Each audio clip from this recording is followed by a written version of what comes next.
Hello everyone. So today we are going to study about mercantilism views on trade. So economics as an organized science can be said to have originated with the publication in 1776 of The Wealth of Nation by Adam Smith.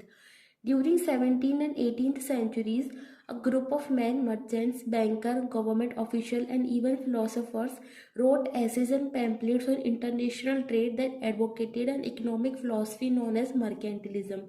तो basically जो mercantilism theory थी वो 17 और 18th century के आसपास आई थी।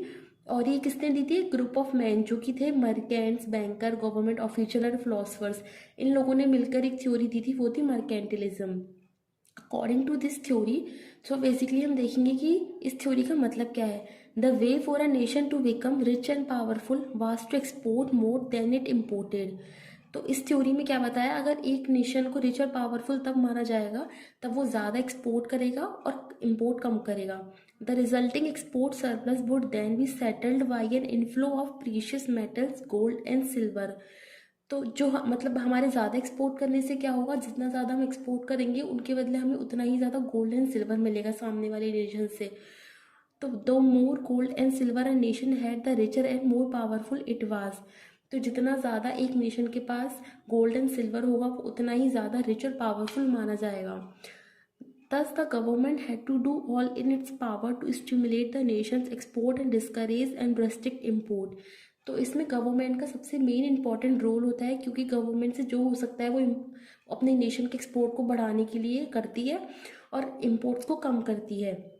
However, since all nations could not simultaneously have an export surplus and the amount of gold and silver was fixed at a point of time, one nation could gain only at the cost of other nation. तो अब ऐसा तो नहीं हो सकता ना कि सब एक साथ सारे नेशन ज़्यादा एक्सपोर्ट करें। अगर कोई एक इंसान एक नेशन ज़्यादा एक्सपोर्ट करेगा तो सामने वाला नेशन का एक्सपोर्ट कम हो जाएगा। Mercantilism had rational reasons behind the desire of accumulation of precious metal. Merchants were primarily writing for rulers and to enhance national power.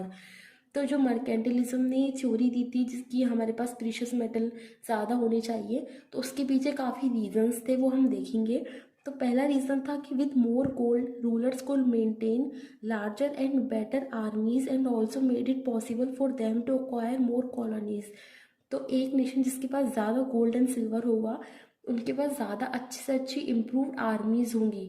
तो जब भी अगर कभी वॉर होगा तो उनको कॉलोनीज एक्वायर करने में हेल्प मिलेगी। सेकेंड रीज़न क्या था, more gold and silver in circulation will enhance business activities. तो ऑब्वियसली जितना ज़्यादा गोल्ड एंड सिल्वर कॉइन्स होंगे उतना ज़्यादा बिजनेस एक्टिविटीज़ एनहेंस होंगी। By encouraging exports and restricting imports, the government could stimulate national output and employment. तो ज़्यादा export करने से और इम्पोर्ट्स को कम करने से जो गवर्नमेंट है वो नेशनल आउटपुट और एम्प्लॉयमेंट को बढ़ाती है, तो एम्प्लॉयमेंट भी बढ़ता है। तो बेसिकली मर्केंटिलिज्म थ्योरी के क्रक्स क्या थे कि मर्केंटिलिज्म थ्योरी ने बताया कि एक नेशन रिच और पावरफुल तब माना जाएगा तब उसके पास जितने ज़्यादा गोल्ड एंड सिल्वर कॉइन्स होंगे। और उसके लिए हमारी गवर्नमेंट क्या करती है कि ज़्यादा एक्सपोर्ट करती है और इम्पोर्ट्स को बहुत कम करती है। तो ये थी हमारी mercantilism theory. I hope you guys understand. So thank you so much.